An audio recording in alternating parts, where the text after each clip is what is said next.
Boom! What's up, people? Jay Berube here, and if you can't tell, I am super excited today, probably because I have an awesome question for you, and then that question will lead to some reveals, and then a big reveal at the end.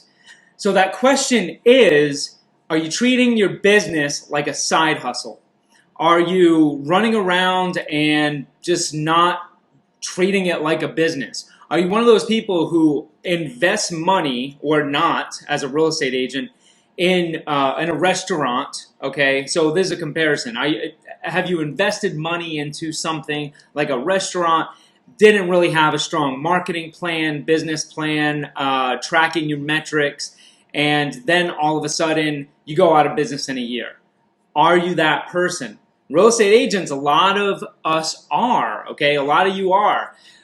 But the difference is people that open a restaurant, they contribute massive amounts of capital. They invest massive amounts of capital, or they take on a partner, or they leverage and get a loan to do so. Most real estate agents don't do that. Most real estate agents just get into the business thinking that it's quick money. And honestly, 15 years ago, that's why I got into the business, and I was lucky that I did. But are you treating your business like a side hustle? And if you are, you'll be able to find out if you are by the end of this video or podcast, whatever you're, if you're watching or listening to this. So why don't we just get right into it? Agreed? Good idea? I'm going to turn my hat backwards. We're in game face mode here. So I'm going to reveal 9 habits, okay? 9 habits of high performing, top producing real estate agents. And this goes across the board. Different entrepreneurs, business owners, risk takers, people that succeed at a high level. I can tell you that over the past 15 years selling real estate, I've been involved with a massive amount of transactions, over 1,400 transactions. And during the course of the time, obviously, I've networked with tons of highly successful agents. And then also on the other end, I've seen agents that are either just starting out or just don't have a strong business in place. So what I've noticed over the years is that all top producing agents have these things in common. So let's go over them, right? You ready? You ready? Yeah, I'm ready. Let's go. Let's do this. Okay, so number 1, set goals. Okay, all top producing agents set goals. And we're not just talking about business goals. That's what you might be thinking. We're talking about business goals, personal goals, and also family or relationship goals. And if you are married or not married, if you have a significant other, if you just have relationships with either friends or just people that you network with, there's actually, I guess, a sort of a strategy that we have, and it's surrounding ourselves with the right people. So if it's just our peer group, I'm talking about surrounding ourselves with the right peer group to level up and to level up our mindset. Now, let me ask you this. Have you ever seen a top producing agent hanging out or spending a lot of time with somebody who's not making a lot of money or new to the business or doesn't really know what they're doing? No, because we know as top producers that in order to level up, we need to surround ourselves with other top producing agents or people that are doing better or more than us. So it not only has to do with your relationships and your family and your business, because obviously you're setting goals for your business if you're a top producer, but there's personal goals too. Most top producing agents, most successful entrepreneurs have health goals, okay? Have legacy goals, contribution, growth, these types of things in order to.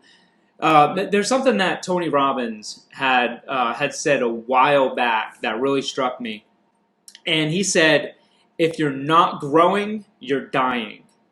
Now think about that for a second, okay? Just like plants. If you have a plant that's growing, okay, it's growing. It's not standing still, okay? And if it's not growing, it's dying. And human beings are the same way. If we're not growing, Okay, if we're not growing and growing ourselves and growing our emotional intelligence and really just pushing the envelope, then we're dying. We're slowly dying. Think about how you feel on a day where you're pumped up and you are just ready to kill it and just do your thing and get better every day.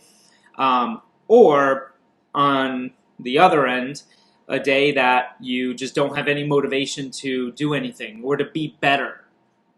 Well, how does that feel? That's really getting closer to dying. I know it kind of sounds morbid, but that's the truth. That's what it is. So setting goals, that's the first one. Let me take a sip of water. I take more drinks of water when I'm talking than anyone else I've ever seen. So there's that fun fact for you. Okay, number 2, the second habit of top producing agents is that they make and keep commitments.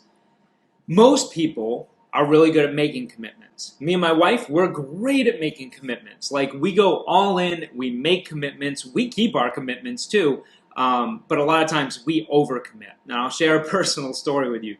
Years back, in October of 2012, we had, if you know our story, we weren't able to have kids naturally, and it actually took us a while to feel comfortable talking about that.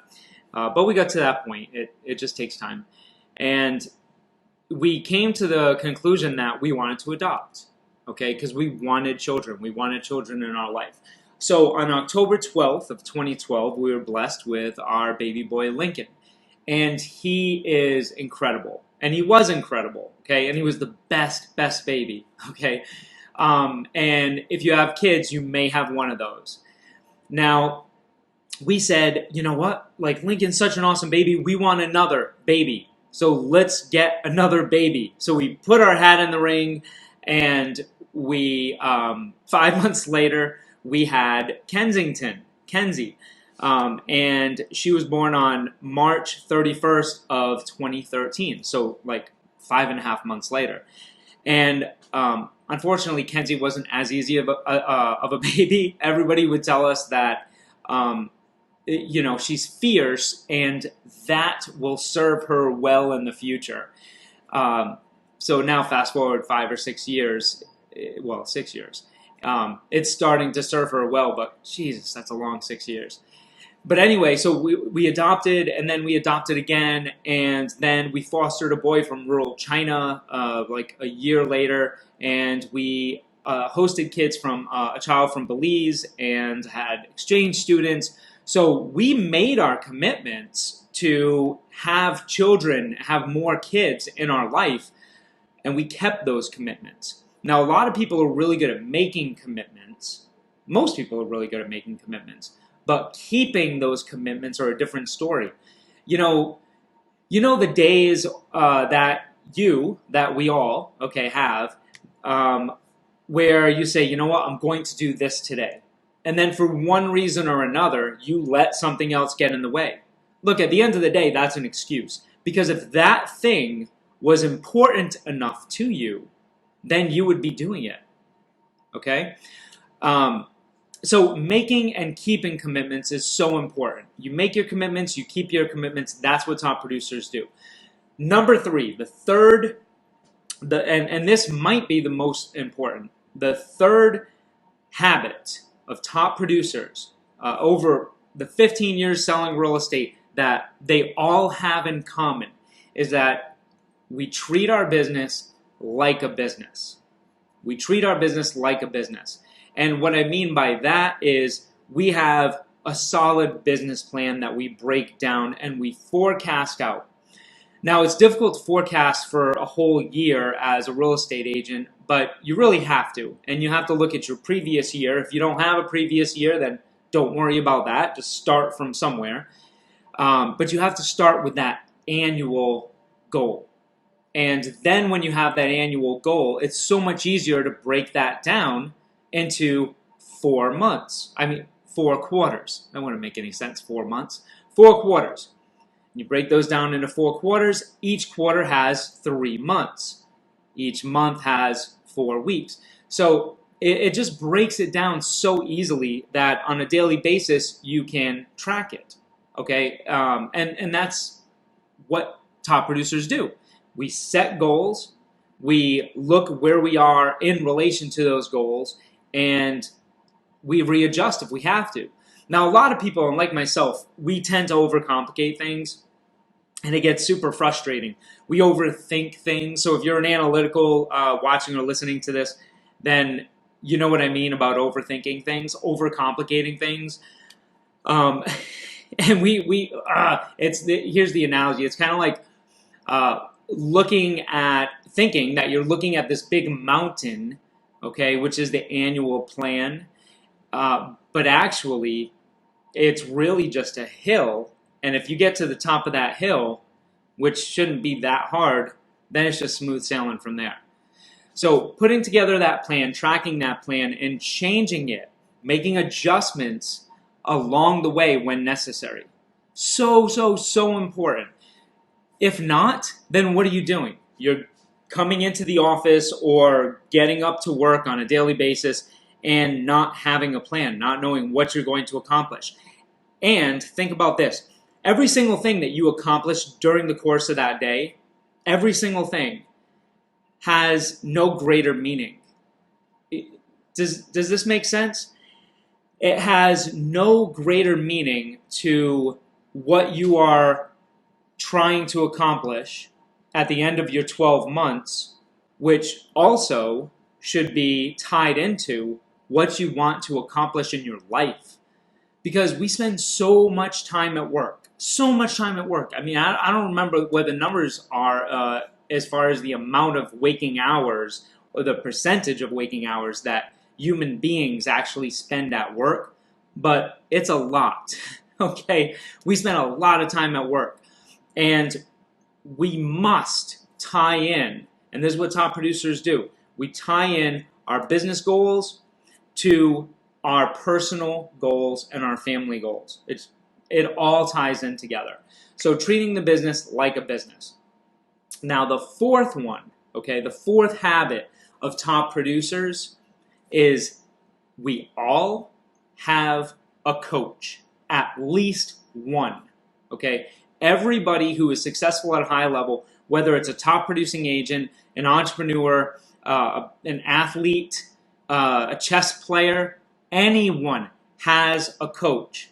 So if you're one of those people, I'm going to tell you right now, if you're one of those people who says, nah, I don't need a coach, I don't want a coach, guess what? You will continue playing at a small level the rest of your life until you make that mindset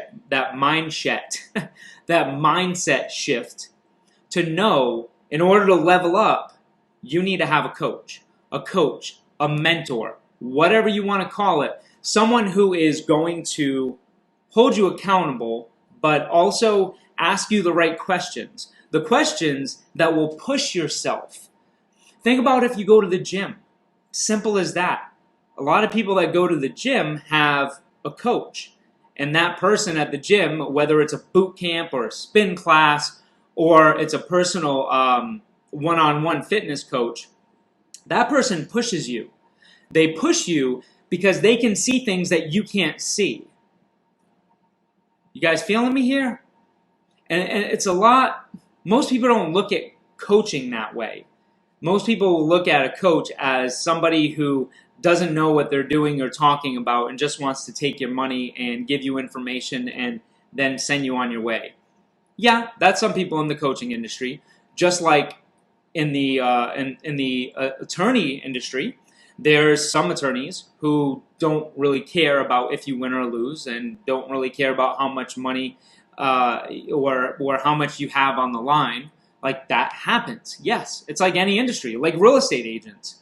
What percentage of real estate agents are good, strong, solid real estate agents that you can count on and trust?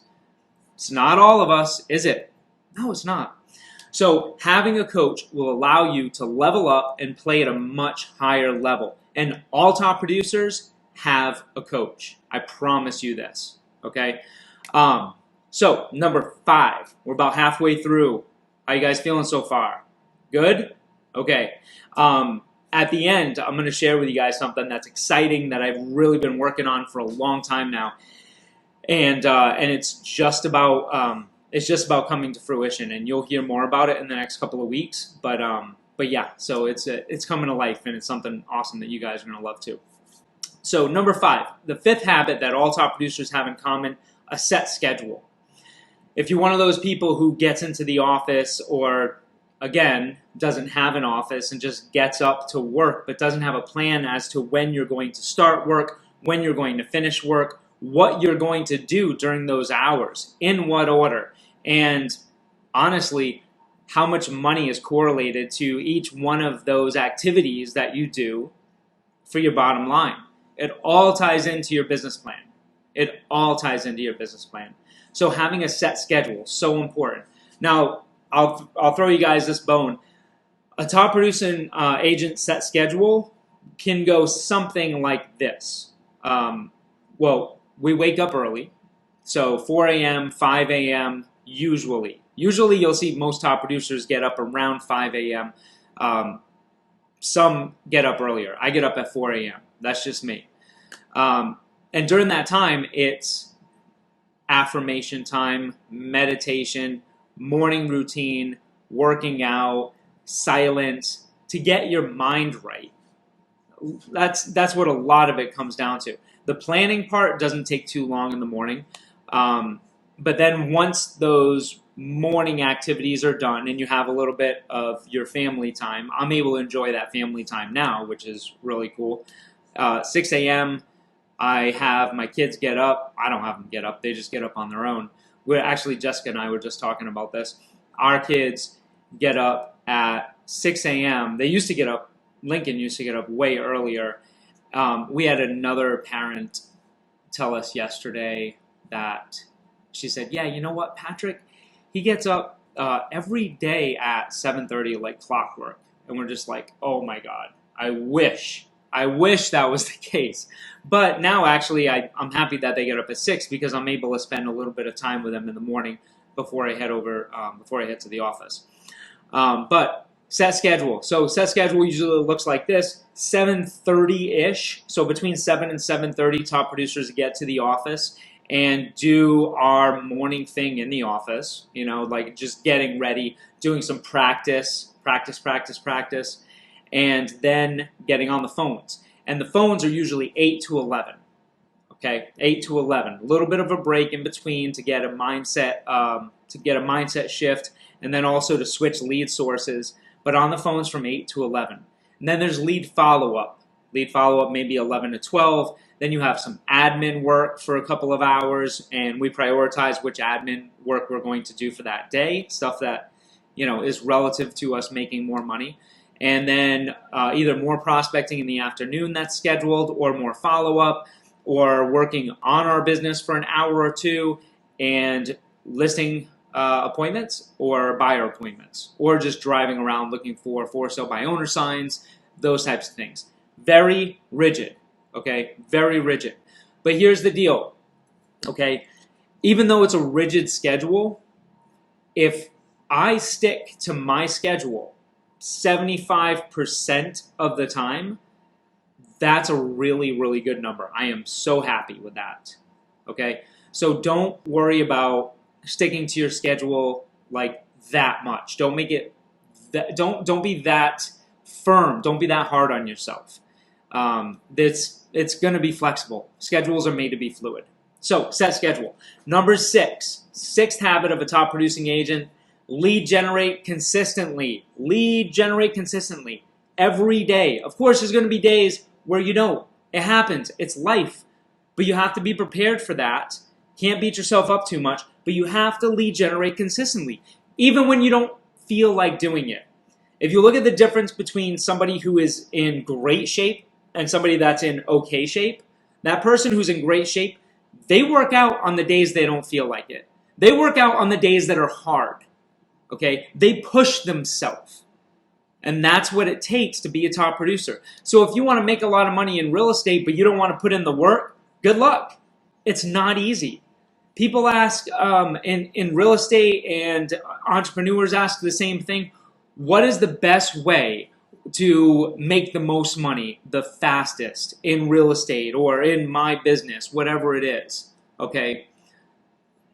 If there was an answer that was really, that really applied across all channels, then everybody would be doing it.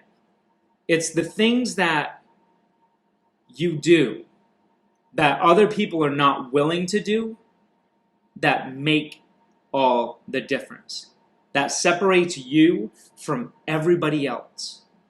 Do you see how powerful that is? It's just that little difference of doing the things that other people aren't willing to do and doing them consistently that will make you a lot of money. So why aren't you doing it if you're not? Why are you not doing it? Maybe it's one of those things like if a tree fell in the woods, would you hear it? Would it make a sound? I don't remember what the analogy is, but you know what I mean. Can you be confident that that's what's going to happen, that that's going to be the result? Well, guess what? You can when you know that all top producers have these things in common. Lead generate consistently, and here's a bonus on that one. Practice. Practice, practice, practice. We practice every single day. Just like athletes. Professional basketball player. I was watching this morning, Kobe Bryant. He's, I think he's a coach, or he was coaching his daughter's basketball team anyway. But, he has them in rigid practices. LeBron James, he shows up to Bronny's games and he watches them when they're practicing. Practice, practice, practice. Athletes, their kids, everybody who's successful at a high level. Practice. Think about this. Somebody who is an actor, Leonardo DiCaprio, everybody knows Leo. Okay, do you think that he goes into a new movie, just kind of like a new lead source for a real estate agent? Do you think that he goes into a new movie and he just kind of wings it? Maybe he looks at the script once and says, no, I got this. I got this. Come on. No, he practices, until like the amount of practice that takes place, okay, the amount of preparation that takes place with an actor and in the process of creating a movie is usually months, because you have to get it just right to get that result. And if you don't get it just right, the difference, okay, with practice, the difference between having a movie that's kind of like okay, or let's say a bad movie like the Will Ferrell and his buddy's movie. It was the Watson movie. God, it was like a 3.4 on IMDb. But anyway, that's like a movie geek thing. But the difference between a movie that's just okay and then a blockbuster is just a little bit of difference in the practice. A little bit of difference in the practice. Okay? It's like it's getting over just this level here. It's insane preparation. Now, think about what you could do if you every day set aside 30 minutes. Get up 30 minutes earlier, okay? Or stay working 30 minutes later. Or skip a lunch. But make a small sacrifice. 30 minutes every single day. Practicing your scripts. Practicing your preparation. How much difference do you think that's going to make at the end of the year? I can tell you that just that 30 minutes on a daily basis, or 30 more minutes than what you're doing now, will bring you massive financial benefits. Massive financial benefits. You'll be closing 2, 3, 4 more deals a month with that amount of practice. For real. Yep. So that's lead generate consistently and practice. Number 7, the 7th habit of a top producing agent is lead follow-up.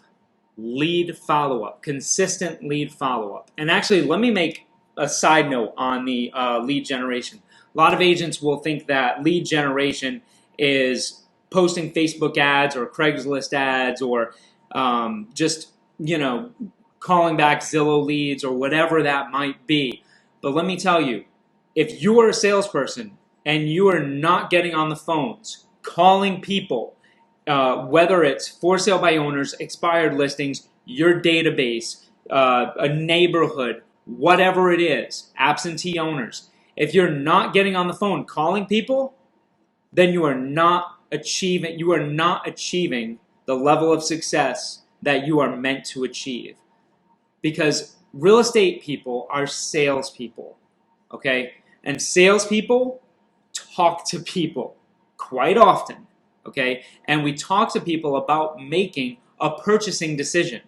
A purchasing, like a buyer, or a purchasing decision as far as hiring us to sell their home. But that's what salespeople do. Get on the phone. The money you make, the amount of money you make is directly correlated with the amount of phone calls and the amount of people that you talk to on a daily basis. So if you're afraid of the phone, stop or get into another business, because you need to learn how to talk to people, and you need to learn how to talk to people well and be able to influence them to make the best decision for them and their family. All right, enough side note on that. Lead follow-up consistently. You get a lead, and maybe you get a bunch of leads, and now you're just so focused on lead generation that you're not following up with your leads. And then all of a sudden, if you're not, even if they're motivated, you lose them. Why do you lose them? Because you're not following up enough. Now here's a tip for you. There's a bonus tip. If you think that you're following up with your leads enough, okay, but you're not converting at the level that you think is appropriate, what I'm going to tell you to do is double your lead follow-up. Double it. If someone says, call me back in a month, you know what that means? Call me back in a week or 2 days. Or sometimes it means show up at my house later today. Legit follow up. Here's the deal. The reason why most real estate agents don't follow up is because, why? Because you don't want to bother somebody, right? You don't want to become a nuisance, okay? Someone who wants to sell their home, someone who has motivation, is going to be happy that you follow up. Because what is the number one complaint that expired listings have about their real estate agent, their previous real estate agent? Think about it a second. I know you know this. Lack of communication. Lack of communication. Now, if you follow up at a high level and they're motivated to sell their home, guess what? Even if they sound like they might be a little ticked off, they're not. They're happy that you're following up at a high level, because that makes you different than everybody else. It makes you different than their past experience, which obviously must have sucked, because that person doesn't have that listing anymore. So follow up. If someone really truly is completely annoyed with your follow-up, guess what? They're not motivated to get their home sold. Most of the listings that I got, that I followed up with aggressively, I would sometimes get calls back from those sellers without even me calling them. Like I would stop at a certain point. We all have to. And a lot of times I would get a call back from them like within a day or two, and they would say, Jay, I want to hire you to sell the home. And I always ask people, thank you so much. Why did you choose me opposed to any other agent that you might have been talking to? And most of the time what I hear is, if you're that aggressive following up with me, how aggressive are you going to be selling my home? This is what people think. This is reality. So if you're afraid of following up, stop it. Stop it, stop it, stop it. Okay? Follow up aggressively. That's that. Number 8. Okay, ready for number 8? Number 8, the 8th habit that all top producing agents have in common, and I know that this is probably going to surprise a lot of people.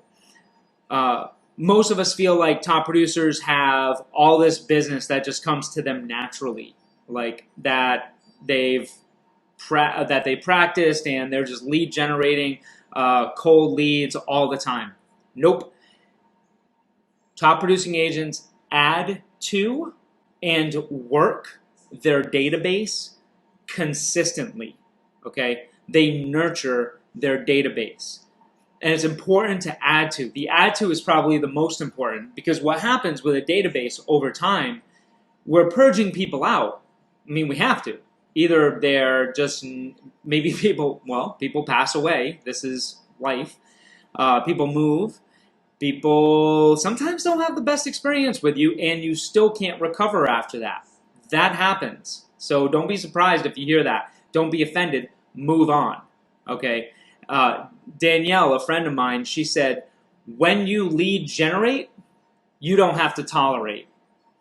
So what that means is you have more leads coming in, you don't have to deal with the bad ones that you have. You don't have to deal with the 10 to 20 percenters that are clogging up your database. You can easily fire them, eject them, or refer them to someone else.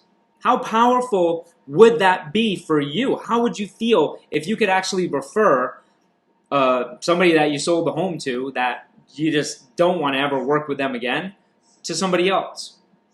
Because you don't want to deal with them, because you're confident that you have so much other business that's coming in. So top producing agents work their database, they work it consistently, and they add to. Again, add to. The most important part of that. You add to your database on a daily basis when you're prospecting, when you're out. Okay. Now, when you get to a certain level of production, you get a new person that you have a relationship with, and you're like, you know what, this person needs to be in my database. Then you send a quick message to your assistant or your virtual assistant, and then you just give them the info. They put that person into your database, and they set up a follow-up call for you for the next day or some kind of activity, so that you know to be prompted to do something there. But for you, if you're not at that level of production, then you just make sure that at the beginning of the day and at the end of the day, your database is tight and you're following up with it. People that are added are being followed up with. It's so easy when you start doing that. Now, number 9, the last thing that I'm going to share with you today about top producing agents and what they all have in common from the years of selling real estate at a high level, and out of the hundreds or thousands of real estate agents that I've met that are closing 6 figures plus, is that all top producers leverage the little things. Leverage the little things. So you might ask, what's a little thing, Jay? Hold on, let me take a sip of water. I'll keep you in suspense. So proud of myself. I'm not spilling any water on myself today. Good. So what's a little thing? Little things can usually be classified as non-income producing activities. Something that is not going to directly make you money. For example, talking to people is an income producing activity. Working on your business is ultimately an income producing activity that no one else can do but you, because you're the one who owns your business, you're the one who's working on your business, so that's you. Income producing activities. What's a little thing to leverage? Little things to leverage are signs and lock boxes and paperwork, MLS input, marketing, the little tasks. Those things that take 4 to 5 hours a day, when freed up, you can spend that time doing income producing activities. Building relationships even further. Okay, having a strong scheduling time, maybe if it's just 4 hours, like set aside to one time, set up your database the right way.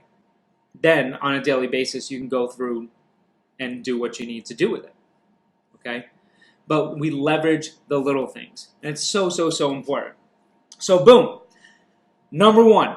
Okay, to find out if you are just having your business as a side hustle, or if you're on your way, on your path to being a top producing agent, the 9 habits of top producing agents. Number 1, set goals. Family, business, and personal. 2, make and keep commitments. Number 3, treat your business like a business rather than that side hustle, and have a business plan in place that you follow and that you can make adjustments to. Okay, that's how it works. You have to make adjustments to your plan. It just happens. Life happens.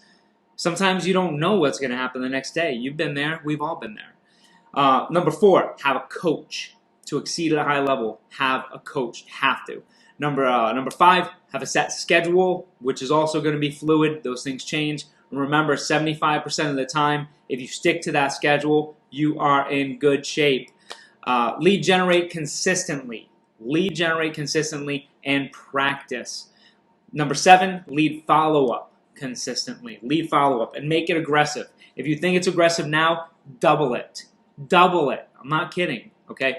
Number 8, add to and work your database. Nurture your database. Most agents just don't know where to start when it comes to their database. What do I do? I'm so confused. Like, I want to do this. I want to do this. I want to do this. Hold up. Sit down. Okay? Sit down and decide what you want to do and do it and put that plan in place. Stop being scattered. Stop being creative. Stop overthinking things and just do it. And then if you see as you're moving forward and you're measuring, am I doing this right? Is it a waste of time? Then you can see if you need to cut ties with it or if you need to keep moving forward in that direction. Because you're going to fail. Everybody fails. Top producing agents fail more than you fail. You know why? Because we push ourselves to the limits. We push ourselves to the point of failure. We push ourselves to take risks, to do the things that other people don't want to do. Because you know what? Sometimes it's uncharted territory. And in that uncharted territory, you don't know what's going to happen. You're sailing across the ocean and you're the first one to ever do it. What are you going to encounter? Who knows? But you're probably going to make more mistakes than somebody who's not doing that. Does that make sense? Yeah, of course it makes sense. Why do I ask rhetorical questions when I'm doing a video? Okay? I don't know. And then leverage the little things. Number 9 is leverage the little things. Now, what I wanted to share with you guys also today is let you know that I have something really cool that I am working on. You'll hear more about this real soon. But it's an opportunity that is going to be available for a few days coming up soon. You'll hear more about that. It's called, I'll tell you, FSBO University. And FSBO University is going to be able to teach you how to sell, wait for it, 3 FSBOs every month. 3 FSBOs every month. And it's going to be easier and easier as time goes on with the market. Why do I say easier? Not because it gets easier, but it does with practice.